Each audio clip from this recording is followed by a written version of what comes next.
নমস্কার, এরুচর্চায় সকলকে স্বাগত। দিন যত এগিয়ে আসছে ততই যেন এসএসকে এমএসকের ভবিষ্যৎ নির্ধারিত হয়ে যাচ্ছে। এক এক করে শিক্ষক অবসর নিচ্ছে আর স্কুল খালি হচ্ছে, ফলে এসএসকে এবং এমএসকে মৃত্যুমুখে পতিত হচ্ছে। আমরা এই যে একটি খবরের কাগজের হেডলাইন দেখতে পাচ্ছি, 200 ছাত্র আর মাত্র 2 শিক্ষক নিয়ে ঢুকছে পাঁচপুকুর জ্যোতিষচন্দ্র আদিবাসী শিক্ষা কেন্দ্র। আমরা জানি যে এসএসকে এমএসকেগুলি যে এলাকায় সৃষ্টি হয়েছে সেই এলাকাগুলি কিন্তু বেশিরভাগই হয় আদিবাসী এলাকা নতুবা সংখ্যালঘু এলাকা। হ্যাঁ, দু একটা জায়গাতে রয়েছে সংখ্যাগুরু বা সেখানেও কিন্তু আদিবাসী বা তফসিলি জাতি লোকেরাই বেশি বা ছাত্রছাত্রী বেশি ছিল। ধীরে ধীরে ধীরে ধীরে কি হচ্ছে না, শিক্ষক নিয়োগের অভাবে সেখান থেকে শিক্ষক সরে যাচ্ছে, স্কুলগুলো থেকে ছাত্র কমে যাচ্ছে। বিশাল বড় বড় বিল্ডিং পড়ে রয়েছে, সেখানে আর কিন্তু নতুন নিয়োগ হচ্ছে না, স্কুলগুলো উঠে যাচ্ছে। কিন্তু সেখানে পরবর্তী প্রজন্ম যে ছাত্রছাত্রী রয়েছে তারা কোথায় পড়তে যাচ্ছে সরকার সেটা একবারও কিন্তু ভেবে দেখছে না।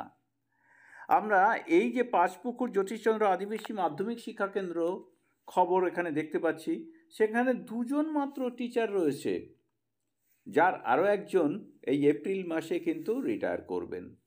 তাহলে পড়ে থাকবে একজন। তাই একজন টিচারের পক্ষে 200 ছাত্রছাত্রী চালানো কি সম্ভব? ফলে আস্তে আস্তে আস্তে আস্তে স্কুলটি বন্ধ হয়ে যাবে।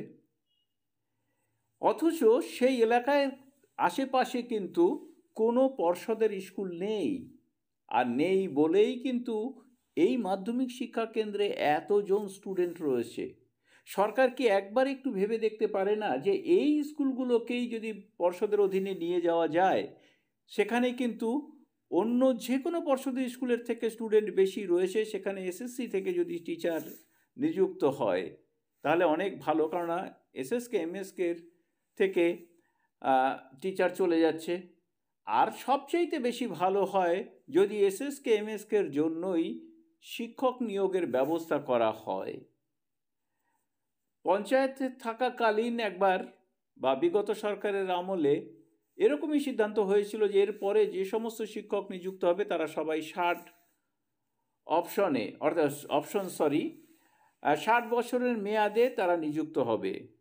তা সেরকমভাবে পার্শ্ব শিক্ষক বা গেস্ট টিচার দিয়েও কিন্তু স্কুল চালানো যেতে পারে এই এসএসকে এমএসকেগুলিকে বাঁচানোর জন্য। যে এসএসকে এমএসকেগুলির পরিকাঠামো ভালো রয়েছে সেইগুলোই।